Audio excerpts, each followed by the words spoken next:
Bonjour à tous. On va rapidement passer au premier. On va changer donc de sujet. On passe à l'agriculture. Je vous rappelle quand même, l'agriculture est sur le décoté, producteur d'énergie. On l'a vu dans les exposés précédents. La biomasse, on en a parlé. On a parlé de la terre aussi. Et on va passer maintenant plutôt au côté exploitation, l'utilisation d'énergie dans l'agriculture. Et on va commencer par un volet qui est souvent sous-estimé dans l'agriculture, qui est celui de la forêt et des exploitants de forêt et des scieries. Donc, M. Archimbaud, Jean-Pascal Archimbaud, va nous parler des innovations qui ont été faites dans ces scieries, dans les scieries de son groupe. Je vous laisse la parole.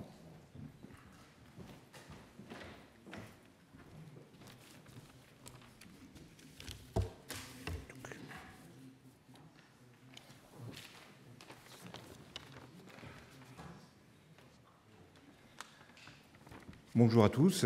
Oui, donc on en a parlé un petit peu hier, pas beaucoup ce matin, de la biomasse et de tout ce que représente la forêt sur la production d'énergie et la production de matériaux de construction. Alors, je vais vous présenter d'abord notre groupe. Donc, qui est un groupe familial.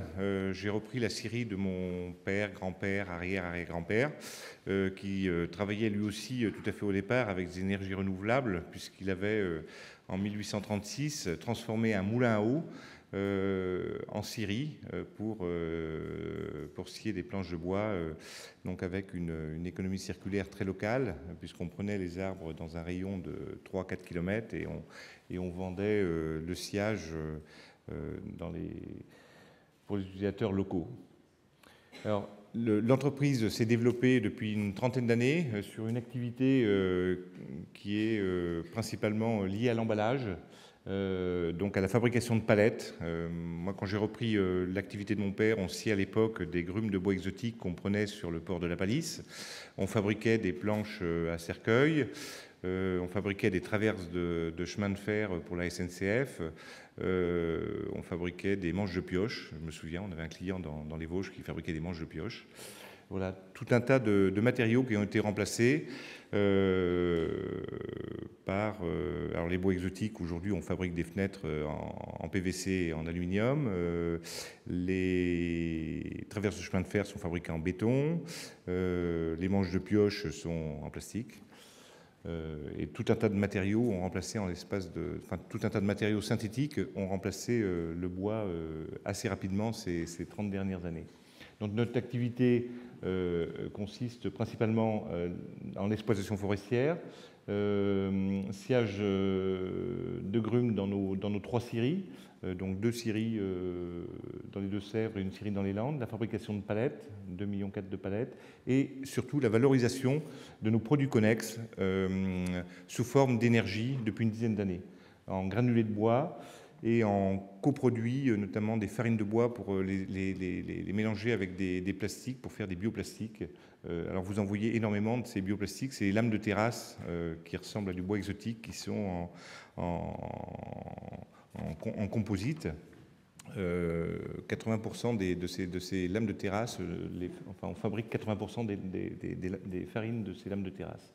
Et une activité aussi relativement importante pour nous, c'est la logistique, puisqu'on transporte et on déplace environ 500 000 tonnes de bois par an sur nos différentes usines, sur une distance d'environ 500 km.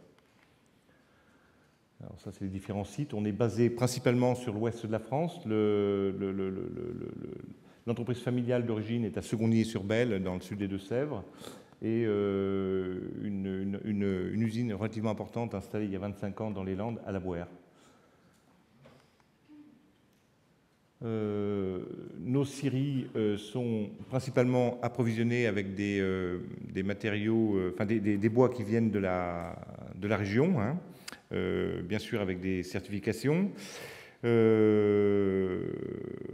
J'en ai parlé tout à l'heure, donc la valorisation de nos sous-produits en granulés de bois et en farine, et on aide à la reforestation par différents moyens et outils, un fonds de dotation qui consiste aujourd'hui à...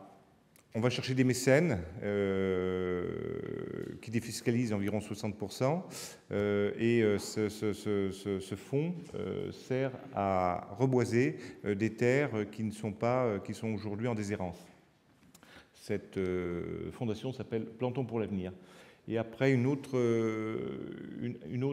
engagement qui s'appelle Merci le peuplier. Alors, le peuplier, c'est une essence que tout le monde connaît, qu'on a plantée dans le Marais Poitevin il y a 2 siècles ou 3 siècles. Hein. Ce n'est pas une plante tout à fait naturelle, et qui a servi à assécher les marais poitevins. Et qui a aussi un impact sanitaire relativement important, puisque ça a éradiqué le moustique dans le Marais poitevin. Et vous avez des villages qui s'appellent Saint-Hilaire-la-Palud, pour ceux qui connaissent un petit peu la région. Et en fait, Saint-Hilaire-la-Palud, parce qu'il y avait du paludisme à l'époque, et on s'est aperçu que le fait de planter des peupliers diminuait le développement des moustiques et éradiquait le paludisme. Ensuite, on œuvre beaucoup pour le transport ferroviaire et on participe à une plateforme multimodale à Niort où on fait du transport combiné, c'est-à-dire qu'on met des camions sur les trains pour descendre dans le sud-est de la France. Alors, notre dernier gros investissement au sein du groupe, ça a été la construction d'une centrale électrique biomasse répondant à un appel d'offres Creux 3. Donc cette chaudière installée à La Bouère dans les Landes, donc vous voyez le bâtiment à l'extérieur, relativement imposant, hein, la tête de la chaudière fait 29 mètres ou 30 mètres de haut. L'intérieur de la chaudière représente un immeuble de 7 étages. On y brûle à l'intérieur 50 000 tonnes de bois par an, 7 tonnes de bois à l'heure, et ces bois sont issus principalement de nos exploitations forestières. Alors c'est les déchets, c'est-à-dire qu'aujourd'hui on récupère les souches des forêts. Alors je ne sais pas s'il y en a qui sont passés dans les Landes dernièrement. On voit des tas de souches partout dans les parcelles. Donc on passe, on arrache les souches, on les laisse sécher pendant 6 mois. Ensuite on les broie, on les réduit en copeaux et on vient alimenter cette énorme chaudière qui produit 15 MWh. Et c'est une partie donc de la vapeur qui est montée à 75 bars et turbinée dans une turbine et fait tourner un générateur de 3,5 MWh, c'est-à-dire l'équivalent d'une ville de 20 000 habitants. On a aussi dans les Deux-Sèvres été initiateur d'un projet photovoltaïque à l'époque pour faire un bâtiment de stockage il y a 5 ou 6 ans.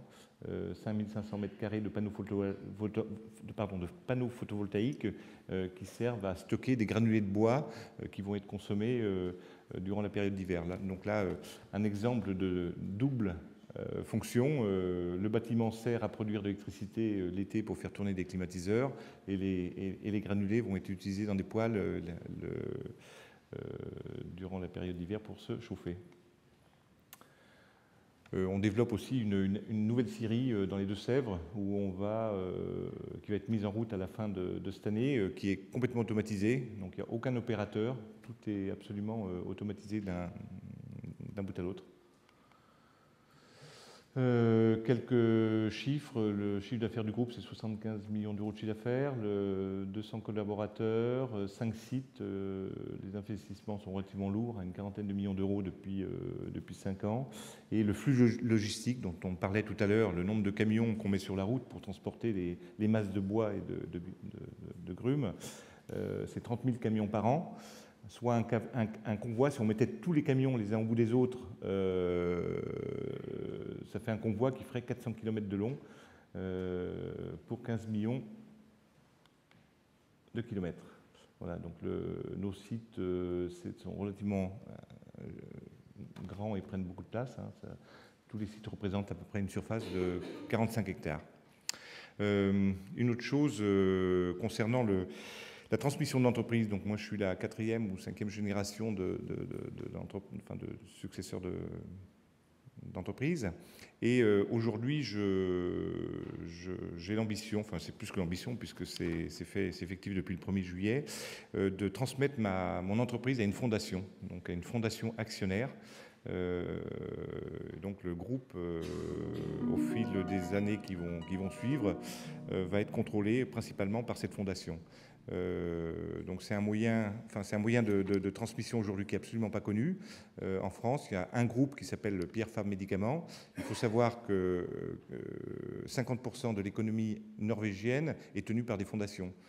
Une entreprise allemande prospère qui s'appelle Bosch est tenue par une fondation depuis un siècle et demi. En Suisse, une entreprise assez connue qui s'appelle Rolex est tenue par une fondation. Le transporteur maritime Maersk au Danemark est tenu par une fondation. On peut vous en citer des quantités relativement importantes.